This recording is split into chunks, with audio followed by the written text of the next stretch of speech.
بچڑے کی محبت ایسے ہی ان کے اندر چلی گئی جیسے جسم میں پانی چلا جاتا ہے. لیکن یہ محبت ان کے دلوں میں کیوں ڈالی گئی تھی؟ بکفرہم، ان کے کفر کی وجہ سے، ان کی نافرمانی کی وجہ سے وہ اس فتنے میں مبتلا کر دیے گئے. قل کہہ دیجئے، بئس ما، کتنا برا ہے، یأمرکم، حکم دیتا ہے تم کو، بھی جس چیز کا، ایمانکم، تمہارا ایمان. یہ کیسا ایمان ہے جو تم کو اللہ کی محبت چھوڑ کر بچڑے کی محبت دے رہا ہے. ان کنتم مومنین، اگر واقعی تم ایمان لانے والے ہو، اگر تم اپنے ایمان کے دعوے میں سچے ہو، تو یہ کس قسم کا ایمان ہے کہ جو تمہیں اللہ کو بھلا کر بچڑے کے بت کو محبوب کیے ہوئے تمہارے لیے. اس آیت سے بہت سی باتیں پتہ چلتی ہیں. پہلی بات تو یہ کہ جن بنی اسرائیل کو خطاب کیا جا رہا ہے وہ نبی صلی اللہ علیہ وسلم کے زمانے کے تھے. یہاں کس سے خطاب ہے؟ بنی اسرائیل سے. لیکن کون سے بنی اسرائیل؟ جو محمد صلی اللہ علیہ وسلم کے زمانے میں تھے. اب انہوں نے تو بچڑے کی پوجا نہیں کی تھی، پھر ان کو کیوں بلیم کیا جا رہا ہے؟ کیونکہ یہ ایک ہی امت تھے اور یہ اپنے آباء و اجداد کو برا بھلا نہیں کہتے تھے، ان کے کاموں پر فخر تھا ان کو. تو جب آپ کسی قوم کا ساتھ دیتے، جب آپ کسی قوم کے برے کاموں کو برا نہیں کہتے، تو آپ بھی کس میں شمار ہوتے؟ انہی میں شمار ہوتے. ظالم کا ساتھ دینے والا بھی کون ہوتا ہے؟ ظالم، اگرچہ وہ ظلم نہ کر رہا.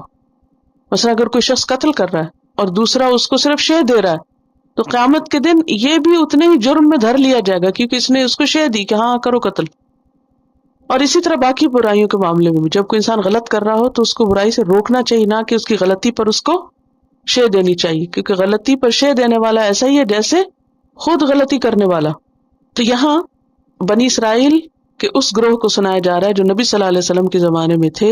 حالانکہ انہوں نے براہ راست خود یہ غلطیاں نہیں کی تھی، لیکن چونکہ وہ اسی قوم سے تعلق رکھتے تھے اور اپنے آباء و اجداد کے کارناموں پہ فخر کرتے اور ان کی تاریخ کو سراہتے، لہٰذا انہیں اس پر ملامت کی جا رہی ہے، کیونکہ ان کی برائی کو برا نہیں سمجھتے تھے.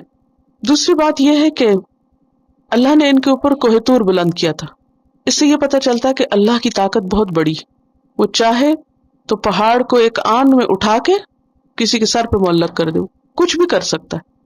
آپ نے دیکھا ہوگا کہ والکینوز پھٹتے ہیں اور سمندر کے اندر کیا بن جاتے ہیں؟ جزیرے بنتے ہیں نا، آئیلینڈ بن جاتے ہیں نا.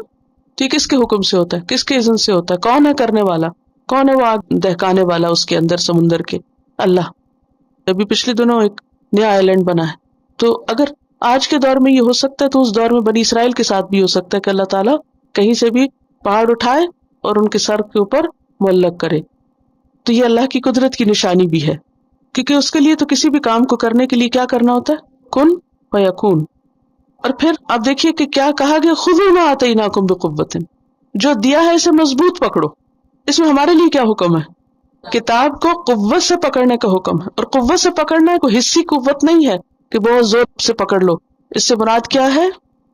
یعنی دل کی مضبوطی ہے، عزم اور ارادے کی مضبوطی ہے کہ اسے کسی حال میں نہ چھوڑو.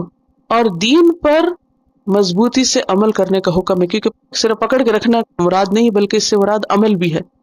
وَإِذْ أَخَذْنَا مِيثَاقَكُمْ وَرَفَعْنَا فَوْقَكُمُ الطُّورَ خُذُوا مَا آتَيْنَاكُمْ بِقُوَّةٍ وَاسْمَعُوا قَالُوا سَمِعْنَا وَعَصَيْنَا وَأُشْرِبُوا فِي قُلُوبِهِمُ الْعِجْلَ بِكُفْرِهِمْ قُلْ بِئْسَ مَا يَأْمُرُكُمْ بِهِ إِيمَانُكُمْ